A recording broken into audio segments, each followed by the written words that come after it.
very much, Dr. Phule. This is really a wonderful occasion to listen once again from Professor Vivek Kumar, because my friends, like you, I used to sit for many of his lectures when he used to be invited in our university. In the audience, I listened many of his lectures on Ambedkar, Phule, many other things.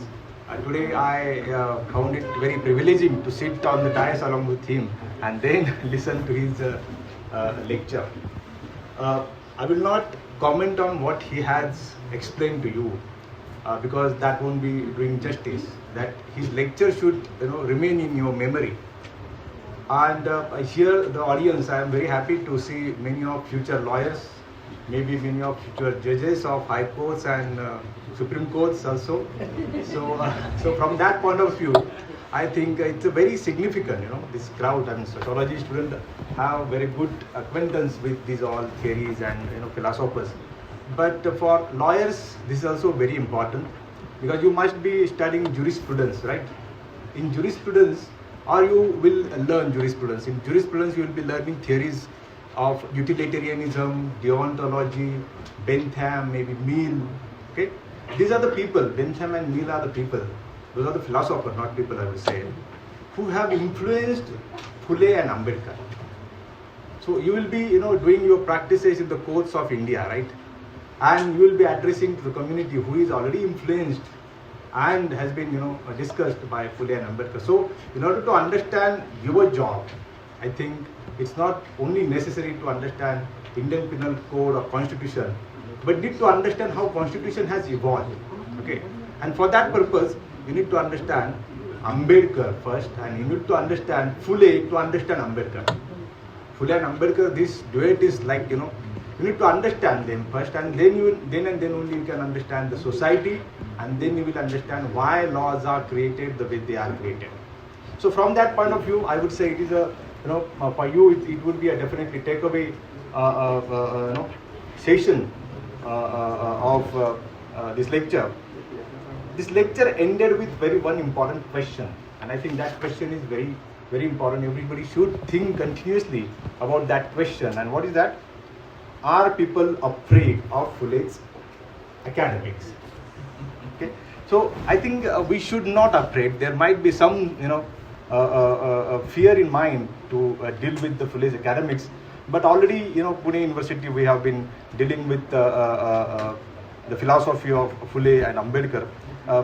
Professor Vivek Kumar has given many references about the biographies. But recently I found one biography written by Tarkatirtha Lakshman Shastri. I meant to read it. I have that copy, but I'll definitely read. But before that, I read Phule's biography, authored by Umesh Bagare, which I found a very, very important biography. It's a very small text, but how a philosophical biography should be. I was in search of Phule's philosophical biography, because Phule's that task was loaded with the philosophy, and I am a student of philosophy. Therefore, I was searching for that, and I found that very small text, which is very close to the philosophical sort of biography. And he has a couple of times mentioned the Rosalind O'Halloran. I would like to share this information that Rosalind O'Halloran completed her PhD in the Department of History, Savitribai Phule, Pune University in 1978. And that book you refer is outcome of that thesis. You might find her thesis in our Jaikar library also. So it's a very, very important and pioneering work on Jotiba Phule. One must read it, and it needs a lot of patience to read and complete that text. I have prepared a couple of points. I will not spend much time discussing those points, but I'll just state it and I'll not explain them. As I mentioned in the beginning itself, that you need to understand Phule and Ambedkar together, and Professor Vivek Kumar also have started his talk with mentioning Dr. Ambedkar. So Phule Ambedkar is so that duet is so important to understand, and the predecessor of that, I'll just try to make a random comparison with that name with Jnanoba Tukoba. The land was prepared for the social revolution by Jnanoba Tukoba, same philosophy, but both of them, Phule and Ambedkar, both of them have severely criticized these saints for maintaining status quo and not really liberating society. Let us go a little ahead. That Phule and Ambedkar both have proposed two models of religion. This is my general observation. I'll take 5 minutes, sir. Yeah, go ahead. Yes. So two models of religion, I would say. You know that both of them have rejected Hinduism, okay, and severely criticized. Ambedkar has very severely and systematically criticized Hinduism. In the similar way, Mahatma Jotiba Phule has also criticized Hinduism in a very severe way.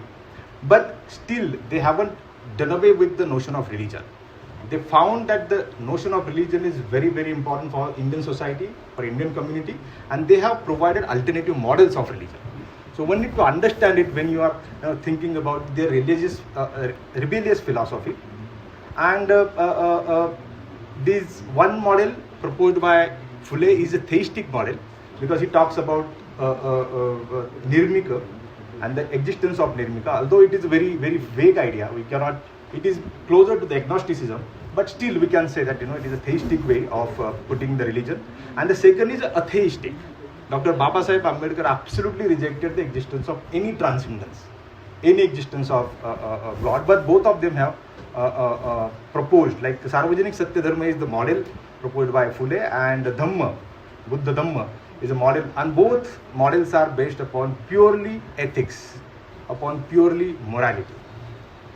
And both have been influenced, as I was mentioning, the jurisprudence, both have been influenced by modern ethics and deeply moved by the traditional unethical religious practices. And modern ethics, in the modern ethics, Bentham and Mill were their main starting points. And in case of Phule, it was Thomas Paine also and Spencer also. One more striking feature I always admire common to both is their way, their very important texts which are published. This is very random comparison. Both the texts, very important texts, Sarvajanik Satya Dharma and Buddha and his Dhamma. Both the texts talk about their alternative model of religion. Both the texts have been published posthumously after their death. Matthew Linderley, I would like to mention the book written by Matthew Linderley, Philosophical Trends in Modern Maharashtra, gives a name to Phule's philosophy. What is the Phule's philosophy? Is it ideology? Is it idealism, realism, or something else? He gives, for the first time, according to my knowledge, it might be different also, but for the first time he gives the name to Phule's philosophy as universal humanism. But I disagree a bit with universal humanism, this very title, because it's very vague. What does it mean by universalism? And Phule never talk about the universalism. He talk about the public. His emphasis on sarvajanikata. His emphasis was on publicness. So that is not very much indicative in his idea of universal humanism. Phule's philosophy can be considered as a predecessor of radical or revolutionary humanism. Why predecessor? Because radical humanism is also advocated by M.N. Roy in a very concrete manner, and he was knowing that he is advocating radical humanism. But Phule can be considered as a predecessor of radical humanism. Phule was addressing the issue of post-Peshwa period. When you are analyzing the philosophy of Phule and history advocated by Phule, then you must know that he was addressing a frame of reference which was post-Peshwa.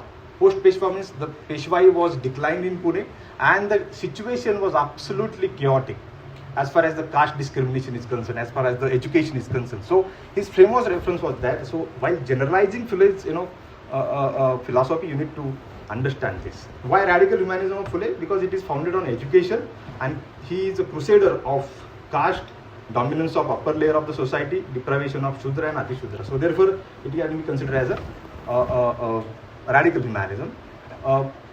Education is, as Professor Vivek Kumar also mentioned a couple of times, education is considered as a tool for emancipation, tool for liberation of the society, which was in a way caught up in a very kind of monopolization of many things. It was not only monopolization of education only, but it was monopolization of food, monopolization of livelihood, monopolization of identity itself. So it was very difficult, suffocating experience for Indian society.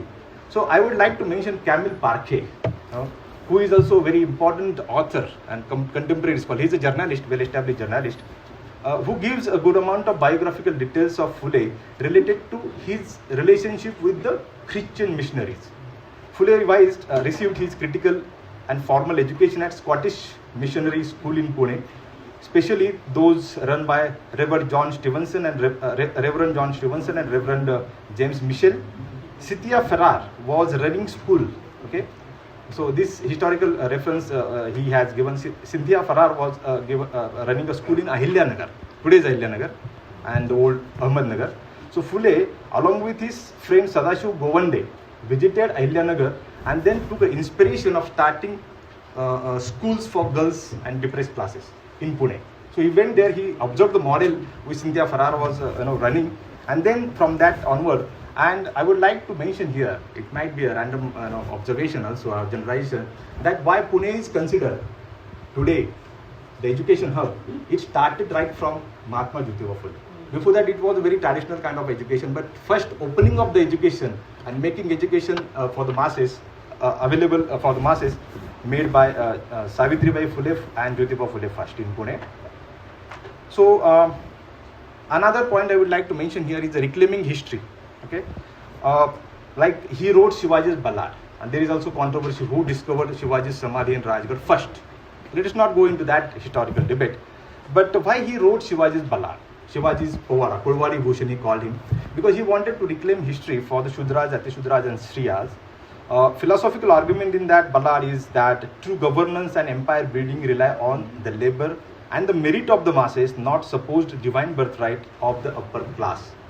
So underline is that it is the Shudra, Atishudra and all those fought for the Swaraj established by Chhatrapati Shivaji Maharaj, and Phule wanted to underline that. Phule wanted to revive that glory of history. Shivaji's Swaraj was built by and for the Shudras and Atishudras and not by for the elites of the society. Swaraj was built on the worth and not on the basis of birth.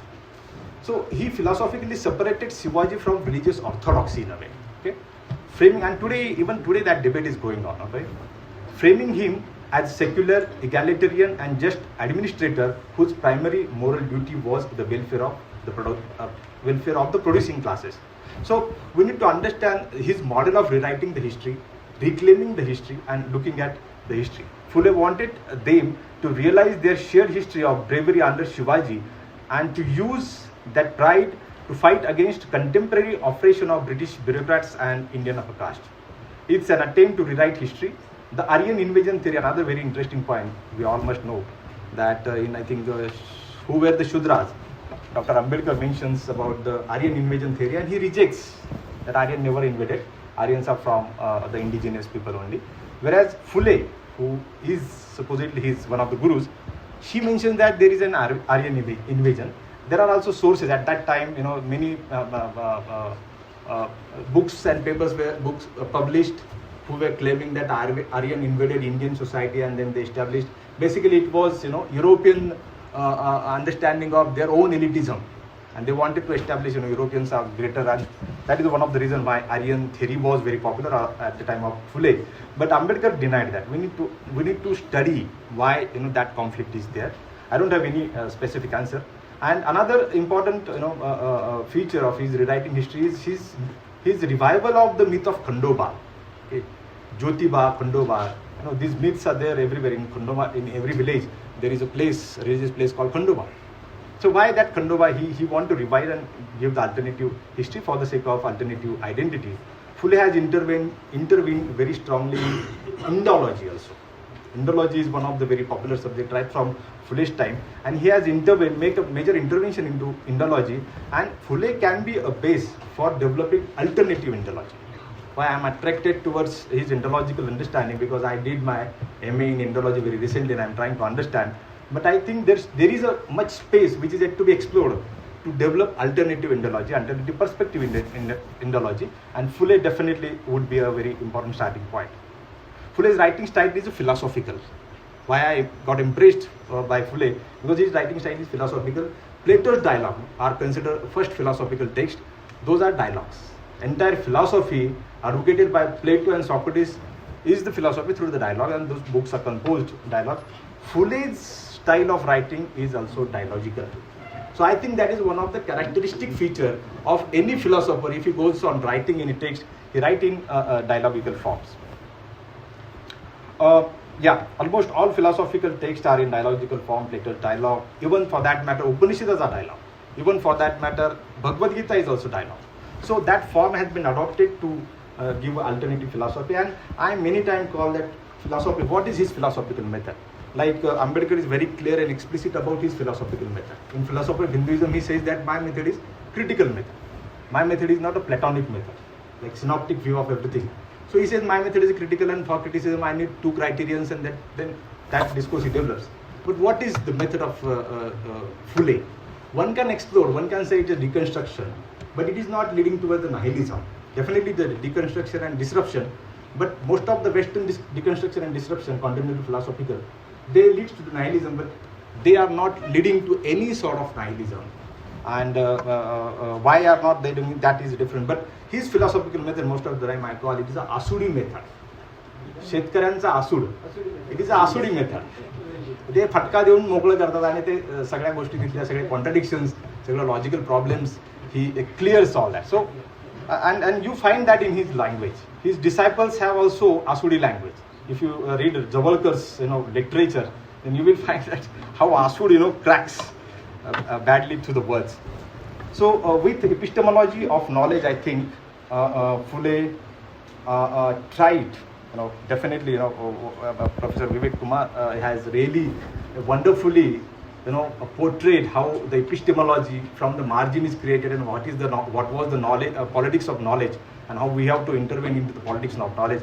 But I think from all this, his epistemological understanding and everything, what he tried to do is concretization of ontology of Sri, Shudra and Ati Shudra. That is his mission. From there onward, you will find that the discourse of Phule Ambedkar, Shahu Phule Ambedkar has been developed, and which is still unshakable in the contemporary period. I am extremely sorry that I have given my opinion in a quite at length, but this is what I thought that I should. That why they did call me? You should have spoken. Extremely sorry for that. No. Memorial lecture you should have been better. No, sir. Why We are spend so much of money? we are working and doing research under teachers like you, Gajab sir, and Khare sir was also here. So thank you very much for patience listening, and thank you Modern College for sending your students, and thank you Vivek Kumar on behalf of Department of Philosophy and the Department of Sociology. I thank everybody and the member of Jyoti Mitra Mandala. Thank you very much.